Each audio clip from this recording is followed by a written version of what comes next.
嗨，新闻大白话，人家说呢，这多一个朋友啊，就会少一个敌人。就现在，川普呢，是不是把两个人都得罪了呢？其中我们看到，是美加现在是不是闹翻了？因为我们看到川普呢，他宣布说要对加拿大的进口商品再加征10%的关税。好，他讲的理由是因为他认为安大略省播放反对关税的广告哦，还引用了美国前总统雷根的谈话呢，引起他的不满。那他指控的呢，就是在这个影片当中哦，说世界大赛都要开打之前呢，还没有撤下广告哦，这是一种敌对的行为。可是真的这个广告就是罪魁祸首吗？还是川普只是拿来当一个借口呢？因为其实一开始哦，川普还看到这个广告的时候，他很平静，他用讽刺性的赞美，他说：“哎，如果我是加拿大的话，我也会接受这样的广告。”结果2天半之后啊，谁知道呢？风云变色啊，川普现在非常生气，他震怒了，他说这个广告是虚假的，而且呢，严重到我要终止跟加拿大的贸易谈判。所以这是不是其实根本就是川普的借口哦？因为呢，其实代表什么？他做错了什么事吗？那不止跟加拿大哦，美国跟印度啊，现在是不是也闹翻？因为呢，印度的商务部长哦，他们说我们正在跟美国沟通，也不会仓促的达成任何关税的协议哦，也不会让他用枪口抵着我们的脑袋情况下达成任何的目标。好，那还有看到我们看莫迪直接就缺席了东协峰会哦。那原本有传出说啦，可能是不是因为排灯节？不过有消息透露说，根本就是因为贸易协议上，印度不希望在最终敲定之前呢，和川普可以举行这样的会面哦。那么这样已经是莫迪连续第3次拒绝跟川普面对面的会谈，前2次呢是9月27号的联合国大会，10月10号的加萨和平会议哦，莫迪都是缺席的。好，那现在川普的这个保护主义政策呢，似乎也损害了美国和包含印度在内这些盟友的关系了。中印关系相对来讲反而是缓和，这代表说全球的秩序是不是也可能发生了转变？我们看莫迪呢，就登上了他们国产的航母进行视察时哦，他就说，甲板上啊有一架状态非常让人家很担心的这个米格29K 舰载机哦，意外成为焦点。为什么呢？因为就被捕捉到说啊，这个战机怎么会机身啊锈迹斑斑哦，甚至涂装都脱落了，而且轮胎还气压不足。这样的问题呢，就源于什么？除了是印度海军当然在保养维护上可能是不是有一些问题，还有就是战机本身的设计缺陷也有关系，尤其是它的抗腐蚀性的能力不太好，所以常常会出现一些零件老化，或者是呢液压管线坏掉等等的问题。那这样的技术呢，也导致说它的出勤率啊是长期非常的低的，即便是最佳的状态哦，也不超过50%，甚至今年5月有印巴冲突的时候，它也在这么重要的场合当中，它根本就没有发挥作战的能力哦。那倒是呢，国际间哦，是不是只剩下日本最忠心？因为高市早苗呢，就和川普最新他们通了一个电话，那双方就决定说会提升美日同盟的新高度。川普呢，也就因为他人在出访就亚洲嘛，那在飞机上呢，他就赞美高市早苗是一个非常出色的首相。为什么呢？因为你看日本呢有大豆啊、卡车啊、天然气的订单，川普当然呢也是很开心嘛。那川普28号也预计跟高市早苗会共乘陆战队1号到神奈川的这个横须贺海军基地他们要视察航空母舰乔治华盛顿号。据了解，就是说美方啊让外国领导人可以直接登上陆战队1号的情况是很少见的，所以这是被视作是强化美日同盟以及加强交流的一个机会哦。那是不是想要透过说呢，和日本新政权的合作啊，川普就可以借此也取得对中谈判的一个外交筹码呢？好，我们先请教彬哥怎么看说呢？这个川普连续跟印度啊、跟加拿大看起来关系都不太妙。川普跟加拿大这边已经搞了很久，本来前一阵子看起来双方关系好像开始缓和，结果现在川普突然之间又对加拿大加征10%关税，说翻脸就翻脸，而且用的理由非常荒谬，就是因为人家一个广告登那个广告，就这个实在是有点瞎。那当然，川普就是一个说变就变的人，他可能突然之间觉得，不能对加拿大太好，所以还是要去做这样的一个东西。那对川普这样始终反反复复的个性，你说世界上其他国家的领导人怎么可能对他有信心？那你怎么能够保证我今天跟你谈的事情，你明天还会被做数？所以这个东西，他如果不改掉他这个坏毛病呢，我觉得他在世界上的朋友一定会越来越少，因为大家都没有办法信任他，这是非常糟糕的一个状况。那莫迪本来也希望能够经由跟川普的见面，看是不是能够让美国对印度施加的压力能够缓和下来，不要再征这么高的关税。那照理来说，以美国的大战略来看的话，他不是一直强调要印太架构吗？不是一直想要用这种方式去钳制中国大陆的发展吗？结果呢？结果现在川普的做法根本是把俄罗斯跟印度都推到中国这边去。那这个是违反他自己美国基本战略，可是川普就是这样做。所以印度，我觉得当然他是讲说他不愿意被枪抵在脑袋上。那更重要的就是，我觉得他现在也发觉，现在如果你急着去找川普，恐怕川普也不会对你有所让步，搞不好他要的更多。所以在这种状况下，不如以拖待变。其实你看，越来越多的国家对川普都采取这样的一个方式，也就是好嘛，现在你在风头上，你对我施加这些关税，你对我做了这些要求，那我没有办法直接拒绝你，因为你的压力太大。可是呢，我就跟你拖。你看日本、韩国其实到现在都还在拖。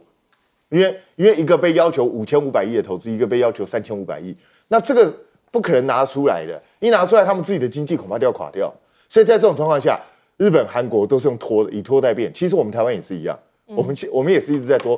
政府用2种拖法，一方面对内说关税还在谈，实际上美方早就已经定了，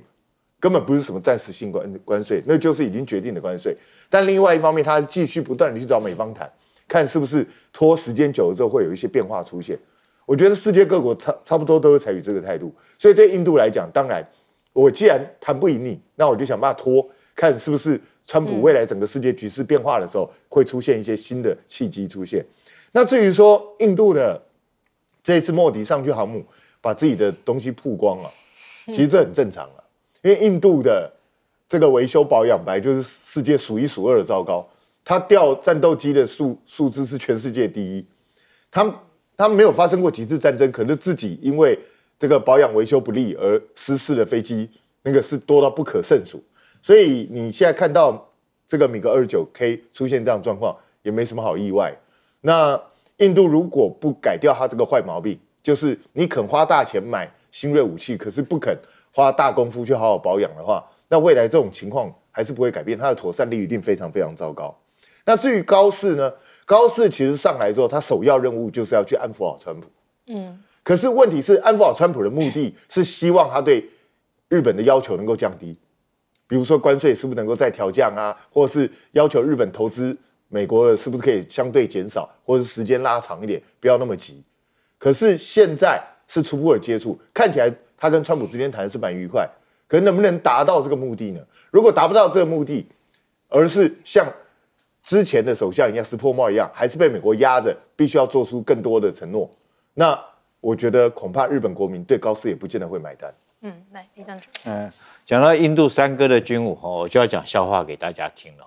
这个你知道，这一艘维特兰特号是印度自己制造的这种航空母舰那他自己也有制造舰载机，叫光辉战机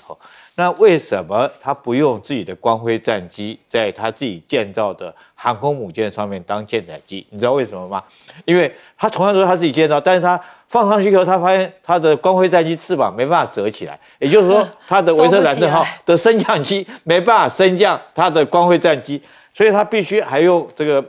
俄罗斯当初卖给他的这个米格29。米格29是多老旧的飞机啊，是1980年代到现在已经使用了40年。那我们以代来计算来讲的话，它等于是这个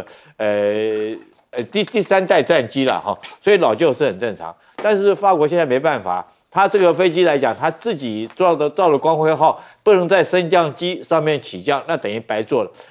就这情形后来谁看到了？你知道？法国马克宏看到了，法国马克宏商机来了。他马上跟老莫讲：“老莫，你不要去改了，那个改工程太大，我把我的标风战机卖给你，我为你量身定做我的标风战机，我的翅膀可以配合你的升降机来折叠。”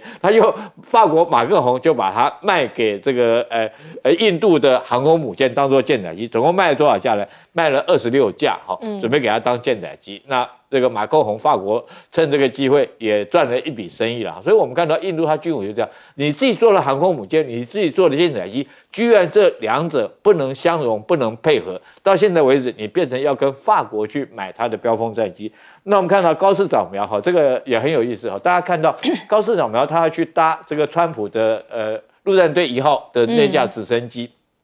去航空母舰上面，大家会觉得奇怪。陆战队1号，我每次看到电视新闻上面都看到川普从白宫走出来，坐的那架直升机。那为什么会突然到日本去？你要知道，这个美国川普总统他出国的时候，他自己坐的是空军1号，但是他随行的还有2架这个空军的大型运输机，带什么呢？其实他这个陆战1号的直升机，他还带2架，他不是带1架，还有带他的野兽内部汽车。那到哪里去，他都带到哪里去。这是国家这个元首出国去这个访问来讲是必须要配备的了。所以，我们除了这2架直升机之外，其实你在之前在阿拉斯加你也看到哈，这个川普邀请普京坐在他的野兽1号上面哈。那我们也看到，包括到这个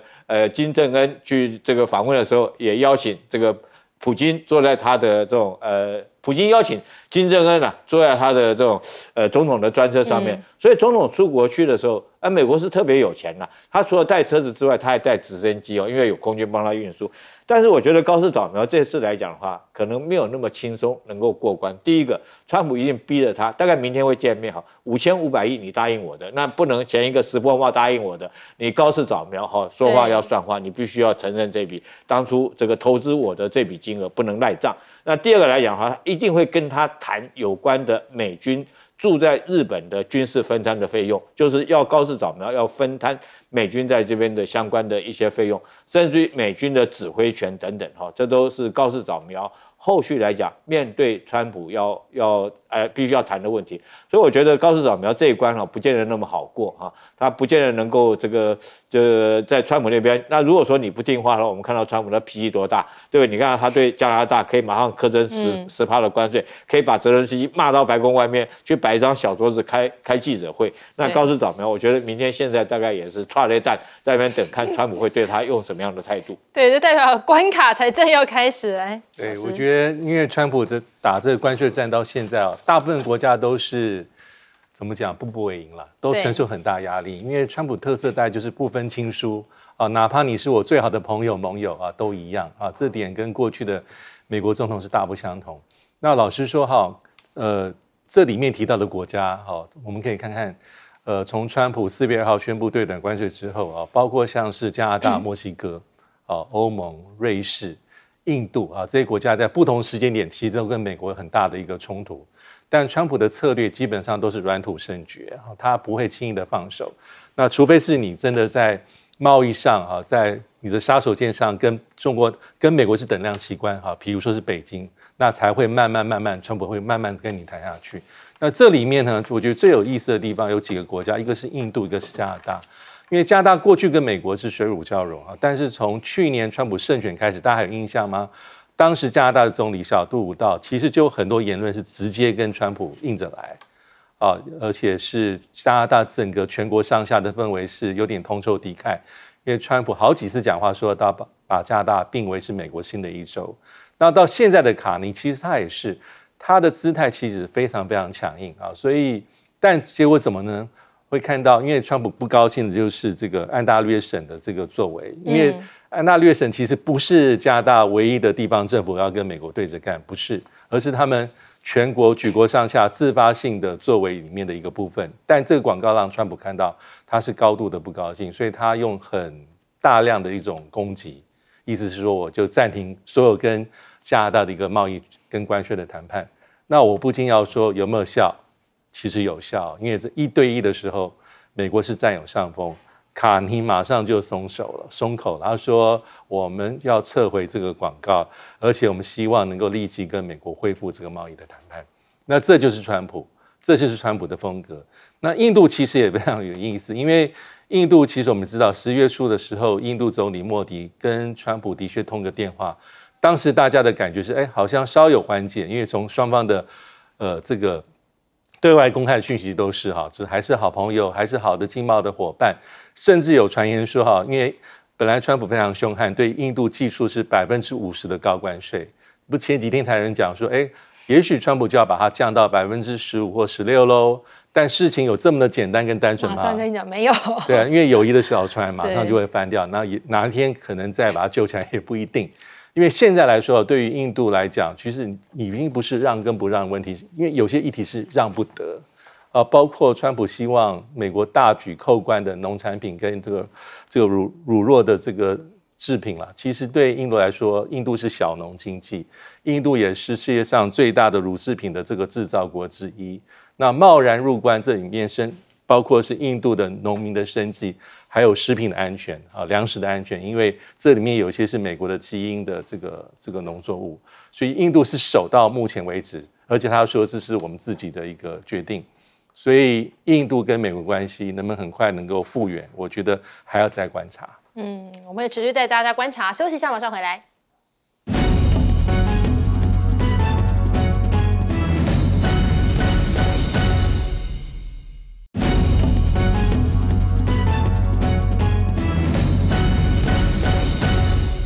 欢迎回来，新闻大白话。我们看解放军大秀肌肉，现在呢，大连造船厂他们就释出了这个空拍照片当中显示下一艘的超级航母目前发展是相当的迅速。那它被普遍外界称为是新级别的一个004型航母，排水量呢号称已经超过了美国最先进的福特号了。那现在还有除了这个航母之外呢，中国的装甲部队也说跨入了一个超视距的时代因为官方的媒体呢就暗示说100式坦克现在已经列装了，而且呢还有包含像是隐形战机现在也有超强的涂层，号称是可以承受摄氏1000度的高温也是没有问题的。那对抗什么呢？现在看起来反而是川普的家族呢在军工复合体目标要捞钱了吗？因为川普的长子呢最新消息是他们入股了一个新创的小公司，这样的小公司竟然拿到了美军无人机零件的大单大家很意外。那纽时就分析说呢，他在美国国内只有生产马达几周没有想到呢，在川普儿子入政之后竟然就拿到了这么大的订单而且呢，很可能呢，这公司就马上可以受益了。我们还发现到说呢，其实现在还有匿名有人捐了40亿元付了美军的薪水，结果纽时就说，这原来是有一个神秘金主，他是美国银行业的巨富梅隆家族的继承人，他就在川普第2次竞选呢，开始长期资助共和党，所以大家也质疑了，说川普你跟这些政商呢这么好那是不是其实也有一些违规的疑虑呢？因为法律专家就认为说，用私人捐款来支付军饷这样的做法是非常罕见的，那也很可能是违反了反赤字法案。好，那另外是在晶片大战当中现在美国是不是也有一点上色主导地位呢？因为现在中国就说秘密打造了一个晶圆的国家队他们希望呢可以有科技突围，而且呢就是在这个2025的湾星展上面就发布了这2样的重磅商品是完全自制的这个晶圆设计软体，另外一个是超高速的即时示波器好，那就中国呢主半导体链他就说华为出人，现在深圳就出钱，2021年呢华为跟中国半导体的产业正深陷美国晶片禁令的一个寒冬，那也因为这样的寒冬，所以他们现在就自己要帮自己找出路嘛，所以华为内部呢有很多的研发人员他们突然消失。同年7月，深圳的国资委呢低调成立了一个公司叫做新凯来公司，所以他们是不是呢也自己呢要想办法来突围呢？所以提高这个晶片现在接下来就是要有良率了。所以大陆的团队呢就开发出了这样的光阻剂他说这是一个新的技术，可以减少曝光缺陷。法国的媒体也提到说，既然就是你封锁我了，那所以我就告诉你，我也可以自己制造所以反而呢，帮中国的这个晶片产业更推进了。尤其像你看 DeepSeek 出现之后呢，中国就试图要借着这股效应来缩小和美国在科技上的差距。美国既然在高阶晶片上面有制裁有封锁，那这反而是成为了中国企业发展的一个兴奋剂。好，腾讯呢也首次公布了他们的这个数据报告，显示说 AI 是深度融入了他们的研发体系让整体的研发效能可以提升超过20%。好，我们先请教彬哥怎么看说，当然现在呢解放军在陆海空的升级是不是也给美军带来了一个很大的一个威胁或者是警惕？我觉得中国大陆这几年的军武进展当然是有目共睹的，而且我觉得他现在正在把一些新的概念带进去。虽然他下一代的这个004型的航母看起来吨位可能比美国现役的10万吨级的航母还要大，而且我觉得重点是因为它在电磁弹射上面的技术居然能够后来居上，还甚至看起来比美国的福特级还要稳定。我个人觉得这是非常不可思议的事情，显示中国大陆这几年呈现一个科技大爆发的一个状况。然后你看它的140坦克，它也完全扬弃了过去根深蒂固的观念，就是装甲要很厚重，然后主炮口径要越来越大。它相反的，它反而不走这个模式。其实140坦克的装甲比994薄弱，而且吨位也比较低，只有45吨。那主炮的口径也比较小，可是它里头大量应用了 VR， 让它可以直接用超视距作战的方式，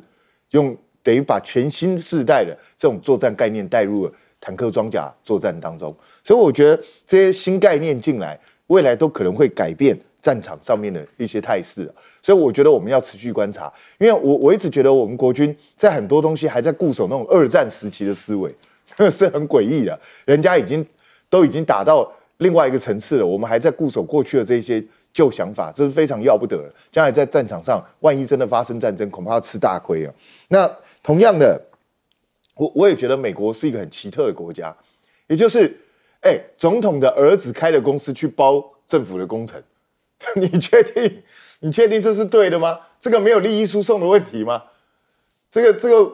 美国的法律没有禁止这些东西吗？我真的觉得非常诡异。然后私人金主可以直接捐赠军队的薪水，这个听起来也很奇怪啊。美国的法律可以允许这种事情发生吗？这个非常非常诡异。而且1.3亿美元，美国军队有130万人，你每一个人也才分100块啊。居然是这个有什么帮助？对，这个捐赠的意义到底是什么？所以我真的觉得很诡异啊。美国有一些操作已经让人家觉得看不太懂。那当然，你从另外一个反向来看，就是说，川普现在有恃无恐，他用这些超出常理的办法在干什么？他继续维持他政府的运作，而且在跟民主党硬干到底。所以美国这一波这个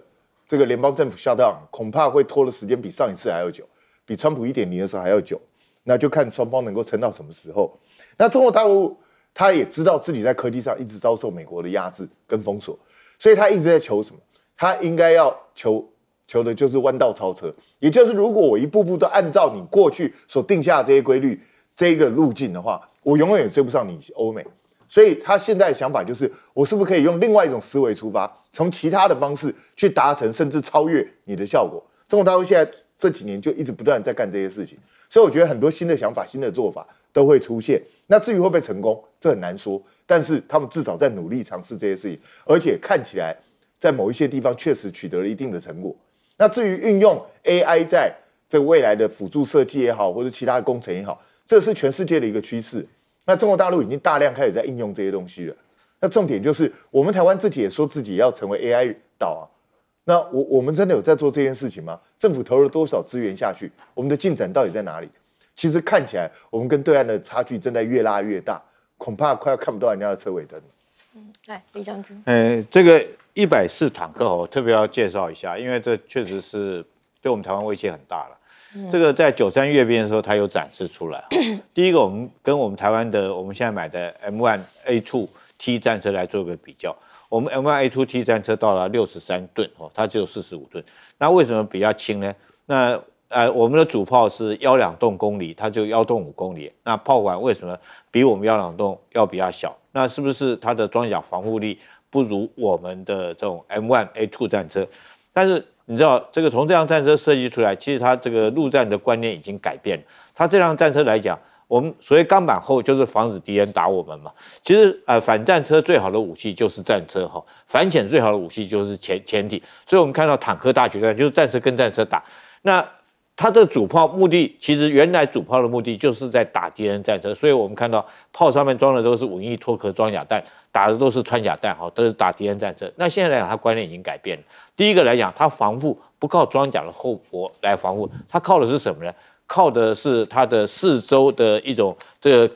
反应装甲哈，也就是说，如果说一旦有无人机接近它的话，它360度它立刻可以感应到，不只是无人机接近它，如果说是有反战车飞弹接近它的时候，它立刻可以发射这个相对应的飞弹，将这些对它来袭的导弹将它击落。所以它是靠我把你打掉，那我不是靠你打到我以后，我的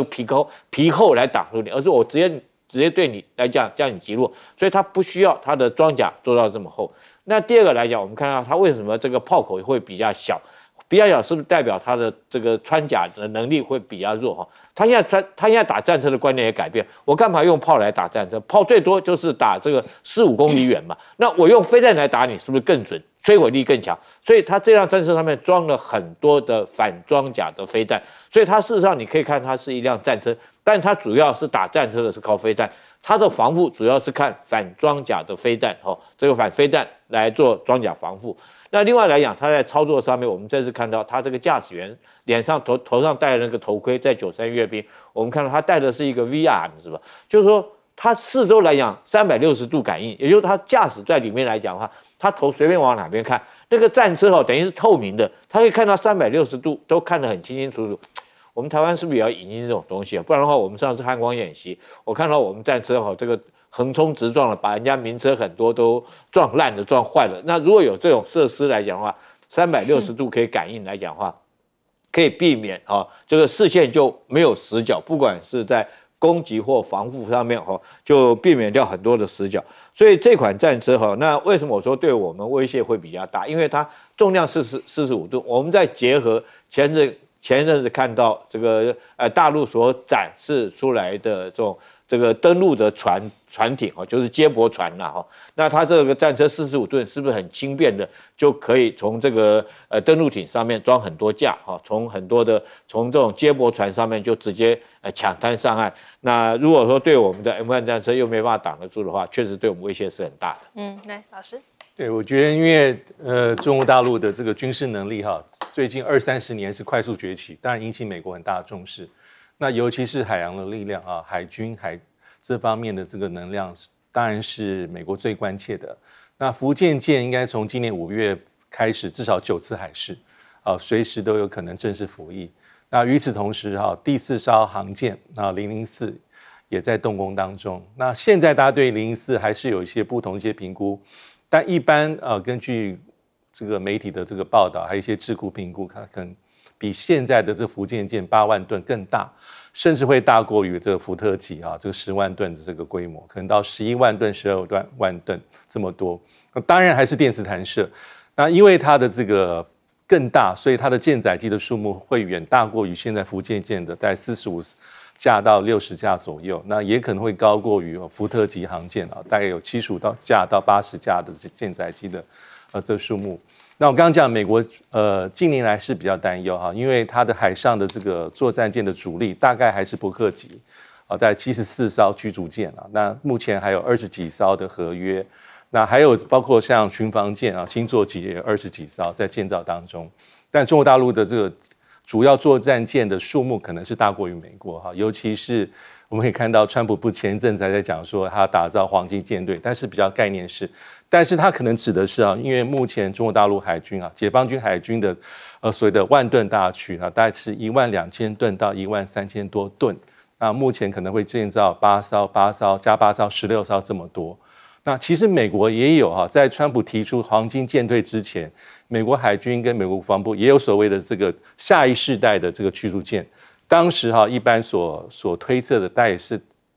万吨以上驱逐舰，也大概是13000吨这样的这个状况。但是目前为止呢，并还没有真正的动工跟建造，所以可以想见以美国军事高层跟领导者的心中海上的力量的对比，也包括海下，包括潜舰，其实他们念兹在兹因为目前而言美国主要的这个作战舰包括勤务舰艇，大概是300艘以下，数目其实是已经慢慢落后于中国大陆。其实美国希望做的是急起直追所以。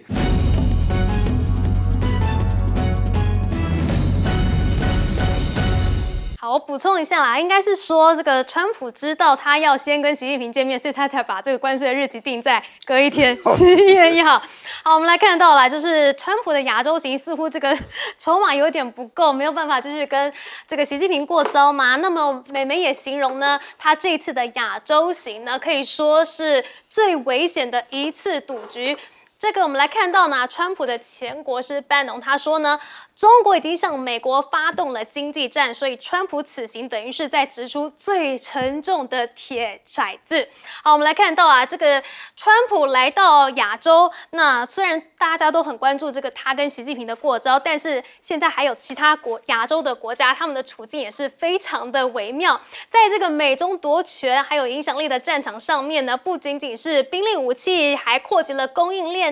港口以及资料中心。那么这个时候，亚洲各国政府面临就非常大的选边站的压力，必须要如何去权衡两强之间的获利，才不会惹得一身是腥。我们先来看到日本的方面，我们可以看到这个日本跟高市早苗呢，可以说是已经相当的积极在沟通了。他已经跟川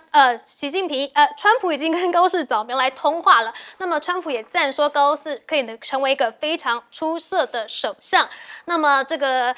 高市呢，他也提到了他会强化这个美日同盟，期盼能够为自由开放还有印太来共同合作。那么另外我们来看到，这个就是因为川普即将要来访问东京了嘛，所以日本呢也是严阵以待，动员了1.8万名的警力，要来启动超高规格的维安。那么他在跟川普会晤之后呢，高市也会跟川普一起来搭乘这个海军陆战队1号，那一起前往神奈川县的横须贺海军基地，来停靠世桃间那里的核动力航空母舰乔治华盛顿号。而据了解呢，美方让外国领导人登上这个陆战队1号的情况可以说是非常的少见哦。所以呢，这被认为是要强化美日同盟，要加强两国领导人交流的机会。好，另外我们来看到日本的隔壁，也就是南韩跟北韩了。没有想到在川普参加东协的峰会前夕呢，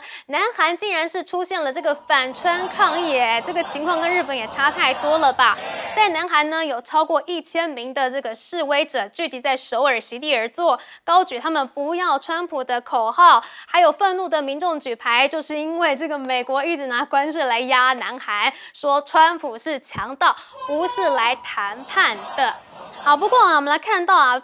川普呢虽然是会去南韩，但是在这个北韩的部分呢，他也是非常的想要见金正恩。北韩说呢，记者就问到了川普说，北韩说，如果想要跟美国展开谈话的话呢，必须要先承认我们北韩是核大国。结果川普马上就说了，我认为北韩某种程度上就是核大国还打趣的说，北韩的核武很多，但是他们的电信通讯不足啦，他们应该知道我要来吧？你们帮我去传话一下，我怕他们的收讯不太好。好，但是川普虽然是有一点在开玩笑，但是他这样一讲呢，哇，完全正中了北韩的心。因为过去美国其实是一贯拒绝正式承认北韩的永和地位的，还坚持朝鲜半岛应该要无核化。结果没想到昨天川普说，我认为他就是核大国，是完全就是跟这样子的政策产生了冲突啦。甚至呢，这个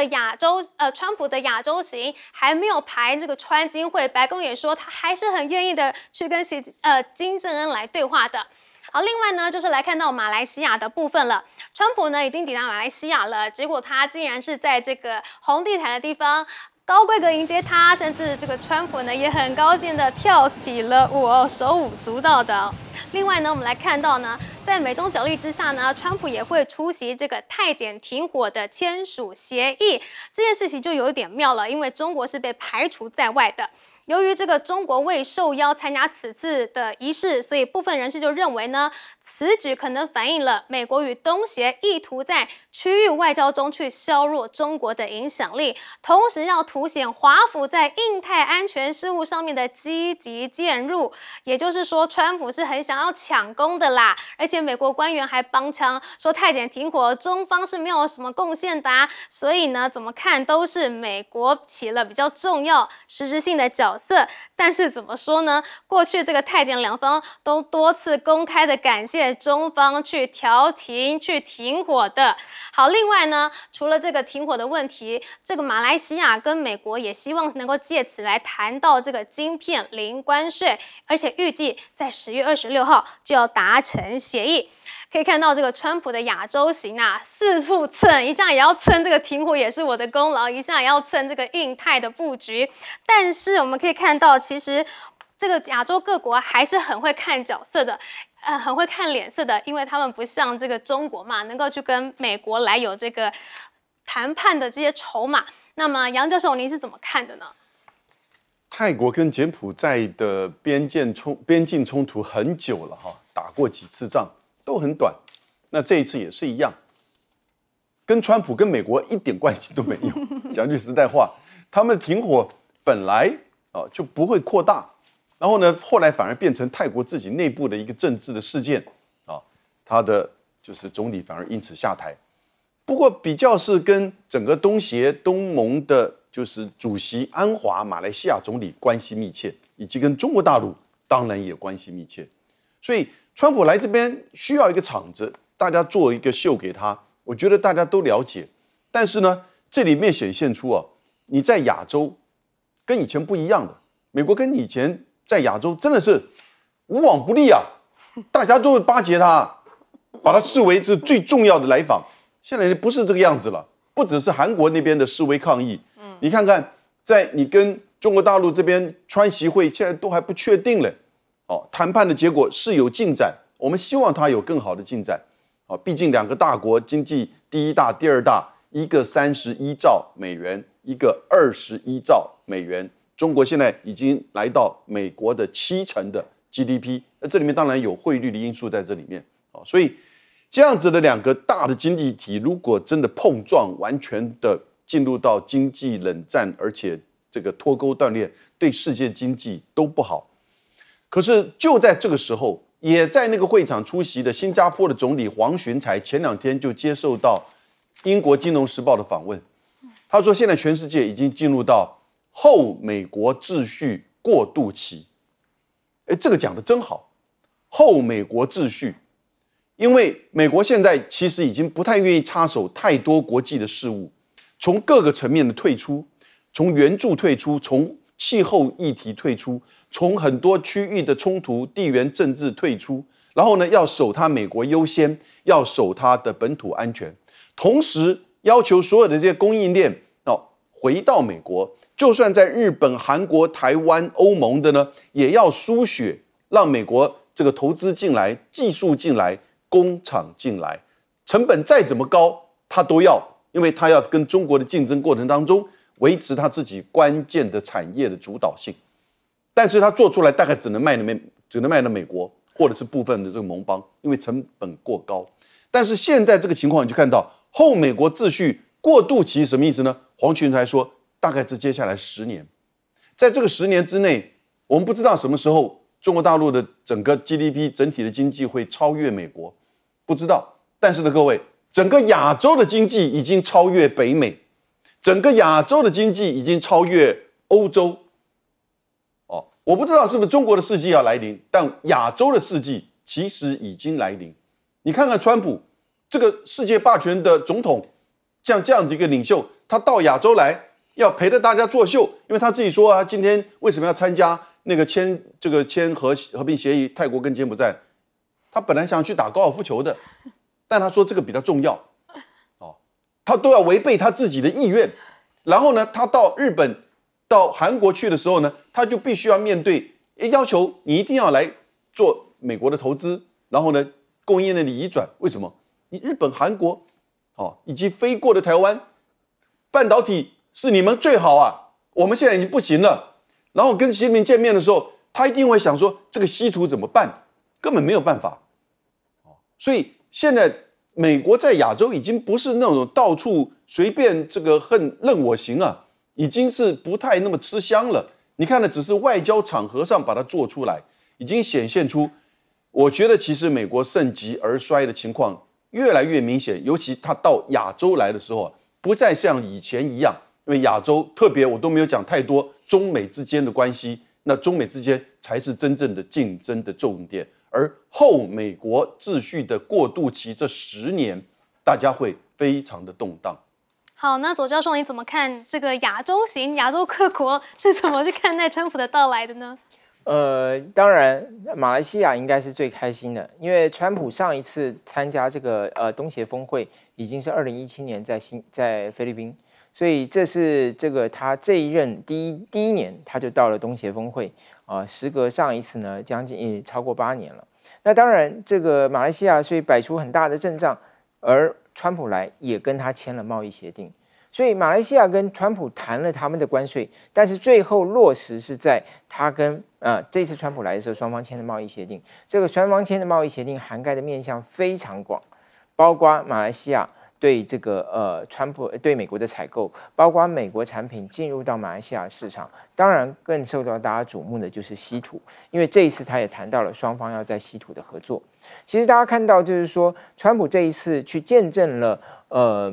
泰国跟柬埔寨的这个和平协议哈，其实有人说这个他们两方都认为都没有说这是和平协定啦或和平协议，他都说法就是说这是迈向和平协议的一个重要一步了，就是其实是一个加强版的停火协定了。那这个停火协定当初川普是怎么去达成的呢？就是说你们如果不停火，那你就不要跟美国做生意，美国就会加高关税。那当然，当时在那个情境底下，看起来好像川普出手是很有效果的。不过，经过了这一段时间之后，看起来它发生了一个化学变化是什么呢？就是它跟这个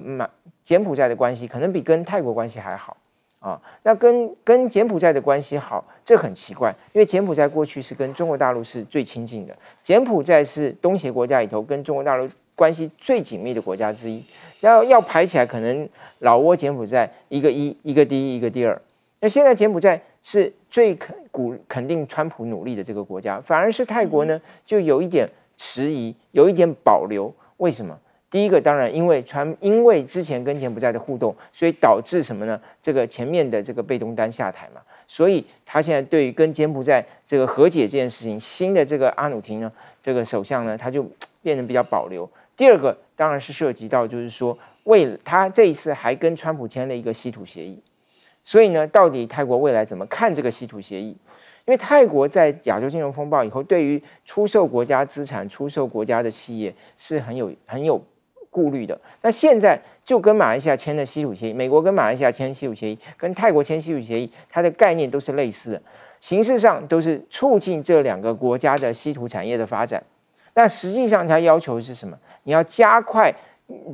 你的这个许可证的发放，然后让美国企业能够在这里能够开采稀土，然后能够出口稀土。所以它会不会有这个未来被认为是所谓的贱卖资产？这个东西当然要看它实际的执行。所以我想，这稀土是未来美国跟这2个国家关系最值得观察的地方。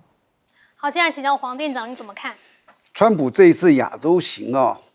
我仔细的看一下，我发觉他真的是一个谈判专家，他是一个谈判的高手。我这样子一个个跟你说，第一个，他很了解每一个人的弱点在哪，那我就针对你的弱点呢去下这个重手。我举个例子，高市早苗。高市早苗在日本因为日本是一个大男人社会，如果你了解日本，就知道他真的是一个大男人社会。我们一直都有说娶妻要娶日本妻因为他们实在对男人非常的尊敬。那日本从1885年开始立宪，他的第一任首相是伊藤博文，到今天140年，这是第一次出现一个女性的首相。第二个，日本的众议院到今天它的女性的众议员的比例只有10%，台湾立法院有多少？你们知道吗？40%。你就知道一个女性在日本的这个政界想要出头是非常困难的。川普充分看到了这一点，所以他这次去日本，你会发现他给高市早苗非常非常特殊的一个这个礼遇，不单是称赞他，而且在这个叫做陆战队1号 Marine One 里面，居然带着他去，因为这个叫做什么直升机Marine One 就是陆战队的直升机带总统，那里面能载几个人嘛？川普的这个安全人员能带多少？高市早苗他也不能一个人上去你就知道通常不会容许别的国家的元首上来，但是他却这个带着他去，所以你就知道他给他非常高的一个规格的接待。为什么要证实我尊重高市早苗？高市早苗就是哇这么尊重我，那我也非常尊重川普，这是一个。第二个，你看他怎么对习近平的，他在整个的亚洲这里走了一圈哦，好比说在吉隆坡的这个东协峰会，好比说在韩国的 APEC 峰会，他几乎跟所有这地区的领导人全部见了一面，每一个人他都表现得跟你很好。最后他跟谁见面？最后他才跟习近平见面。为什么？告诉你哦，我跟每个人都非常好哦，是不是？那习近平看着他跟每一个人又在那里签这些协议，又在这里跟那个，好比说又到日本皇室，又跟高市早苗怎么样？习近平会不会有压力？会有压力，就是哦，好像川普的这个人缘很好，但事实上川普的这个个性在任何地方，川普怎么做，哪一个国家的领导人敢说拒绝的？都不敢啊。这个川普随便一个东西，那个像最近又说加拿大10%的这个关税，他随时念头一动就加你就加你的，所以你就知道每一个人都会讨好川普，最后形成的氛围就是所有人都跟川普很好啊，这时候习近平会有大的压力。好，真的是来看完川普在这个国际上的表演，我们来看到他自己内政的部分。现在美国政府还是处于一个关门的状态哦。结果呢，欧洲信评机构就在24日宣布了说，美国的主权信用评级要下调一级，从 AA 下调至 AA 减，理由就是因为它的公共财政恶化与治理能力减弱。而就是因为现在美国政府关门，所以白宫预告呢，它下个月不公布 CPI 了。所以呢，这可能会导致联准会要决定要不要降息，他们变成了一个盲剑客，因为他没有这个 CPI 能够参考了，所以在决定利率的时候呢，就等于只能用盲测了。但是呢，这个联准会啊，还是被外界预期会是再度降息的。这个分析师还有交易员就预期呢，联准会将会继续降息1码，使主要的贷款利率降至3.75% 至4.00%之间。好，接下来看到啊，现在这个美国是政府关门的状态，所以呢，很多的美国军人他们的薪水也都发不出来了嘛。因此呢，现在有一个川普的朋友，他是匿名捐了40亿来帮助军人去发薪水哦。这个呢，有现在130万的现役美军是领不到薪水的。那么这个所谓的川普的朋友，他就捐赠了大约新台币40亿元来用于支付军人的薪资跟福利。那么现在就被质疑了，民主党就很质疑说，这个友人是谁呀？该不会是某一些外国势力吧？这样子的匿名捐款可能是违法的哟。结果五角大厦说，这个钱是根据国防部一般礼物接受权而接受的。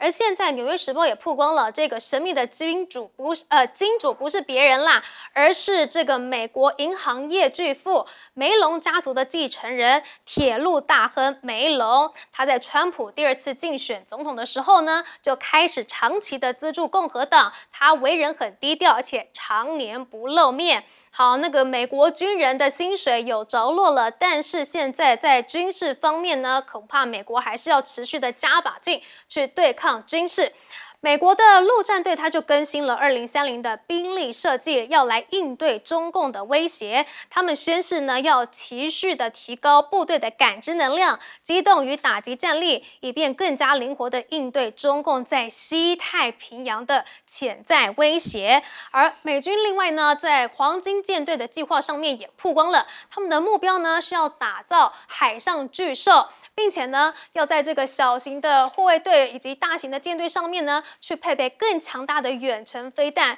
甚至可能包括了极音速飞弹。另外呢，美媒也说啊，这个美国的造船产业衰落，所以这个川普想要达成的这个黄金舰队可能是很难达成的。我们知道这个美国的造船业就是很衰落嘛，所以才要跟南韩合作啊。所以现在呢，就传出了新一代的哥伦比亚战级的核潜舰，还有2艘福特级的航母呢，交付都面临了严重的延误。这个呢，一个原定是2029年交付的，但是实际的交付时间至少要再晚个12至18个月的。不过我们来看到，在中国方面啊，这个大连的造船厂004型的超级航母，它的近照都已经曝光了。来看到这个最新的这个空拍照显示，下一艘超级航母被外界称为是新级别的004型航母。据报呢，它的排水量达到了11到12万吨。如果属实的话呢，这就会成为全球史上最大的战舰，也是超过了美国最先进航母福特号的10万吨，因为它来到了11到12万吨嘛。而现在呢，也被发现了，就是中国它已经曝光了最新的一个超强战机涂层，这是南华早报的报道。中国研究团队开发出了可以供隐形战机使用的超耐用智慧涂层，它可以承受高达摄氏1000度的高温，渴望彻底的改变战机技术。而这种涂层呢，有0.1毫米超薄，但是充满韧性的超银表面呢，是可以具备调阻抗特性的，非常适用于航太、电磁波等这个设备的应用。好，面对抗中国呢，我们来看到这个川普比较尝试出一张嘴的，但是呢，美国的内政方面呢，川普似乎就不太行了吗？杨教授，我看到有人捐款捐了40亿台币给美国国防部，这个当做军费哈，因为政府关门，然后呢，暂时他们领不到钱，那当然之后他们还这个钱会领回来，40亿台币。可是各位你知道，美国有4200万人呢，每天是靠的食物券，Medicaid，或者叫 SNAP， 在过生活。而这个 Medicaid 这个食物券呢，现在因为之前川普通过的大而美法案，投资了很多石化业的这些预算，所以呢，他要把这些食物链食物券要做这个删减。所以美国是极度的这种贫富差距的资本主义社会。我想这个大家都理解，但现在这个情况越来越严重，而它的通膨开始已经出现 CPI 的这个数据呢，已经低于市场的预期。然后呢，你就看到像是这边提到的信评机构，这个当然一方面是对于美国的关门，另外一方面呢，也对于它的债务，它现在债务来到38兆美元，每年光利息就要缴1.2兆，而它其实每年的政府支出才6.8兆美元，就扣掉1.2兆是当利息，然后呢，军费1兆，那现在因为暂时付不出，所以呢找这个超级富豪来帮忙，然后社会福利呢Medicare、Medicaid 加起来1.2兆，其实数量是很大，但是这个国家现在已经慢慢的在缩水。那尤其我举一个最简单的例子，大家现在都忘记了，川普这个关税越来越高啊。你知道，在今年4月他宣布之前，美国的进口商品的关税平均2.5%，现在来到多少？平均25%以上，25%以上。如果对中国的再往上加的话，会更高。那这些的关税在8月15才开始课征，之前都是10%，所以这个之后一定开始慢慢的这个货价的东西会越来越高。为什么？之前有一个洗衣机，从2018年到2023年5年，大概平均涨50%，大概关税50%，结果呢，到后来它涨平均的这个价格提高34%。所以各位，当这个关税如果来到25%的时候，你想那平均的关税会多少？至少涨了10到15%以上，还没有显现出来。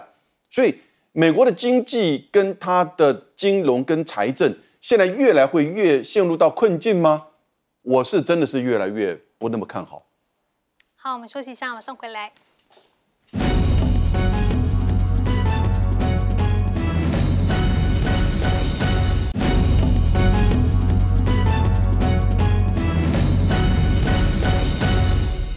欢迎回到新闻大白话，继续来讨论现在这个美国的内政财政问题，请左教授来帮我们分析一下。好。捐了40亿给美国的这个军队，40亿是这个1亿3000万，那么所以摊在美国130万的部队身上呢，就是一个人拿到100块，所以显然是没有办法这个解决这个燃眉之急啊。当然它的象征意义很高，可是这个象征意义的支票在美国也引起轩然大波。为什么呢？因为美国有一个法律叫做反超支法，它规定你这个政府部门的支用费用的支用不能够超过国会拨款的范围。既然国会没有拨款给你，你就不可以用这个经费。即使它是捐款的，你也是不能用，因为那表示说你的使用超过了国会授权的范围，所以这个可能会有违法的问题。这是为什么现在共和党要出来反对的原因。当然，你要去厘清这个捐款人是谁。现在说是这个梅隆哦，那当然你要确认是他，因为你传说也是不行啊。因为到底他这个人是谁，你要确认说到底这个捐的人他是不是一个外国人，他是不是有不法的意图在背后，他是不是意图要影响美国军队未来的这个行动。所以这一笔钱捐进来以后，反而制造了更多的这个麻烦。当然，美军现在碰到的问题不只是没有薪水的问题啊，其实还有一个大的问题是什么？就是造船的问题。那很多人都讲到说，现在中国大陆造船像下饺子一样，所以这个解放军的这个军舰数量快速的成长，可是美军好像赶不上，所以现在美国要求助于这个韩国。韩国现在一个是现代，一个是韩华，被认为最有可能这样协助美国重建它的造船业的。美国的造船到底出现什么问题？第一个，他在战后把他的商用造船外包到了韩国跟日本去，所以他使得他的就变成他只做军舰，然后只做军舰的问题是什么？当然本来是没有问题，但是美国就是不断追求科技的突破、技术的更新，它缺乏效率，所以它通常平均超支57%，然后平均会延后6个月，最少是延后6个月。那特别是他现在就是不断的修改他的这个原始设计，他新的这个星座级的巡洋舰碰到这个问题，所以他第一个可能就要拜托韩国来帮他造巡洋舰。好，我们休息一下，待会回来。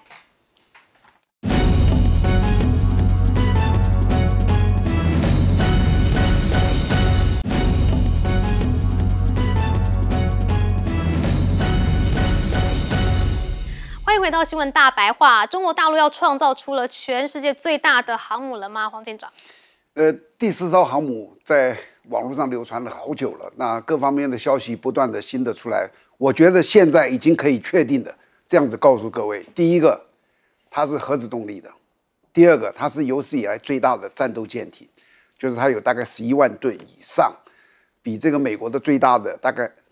福特级大概是10万出头一点点，所以它比它大很多。第三个就是它的电磁弹射，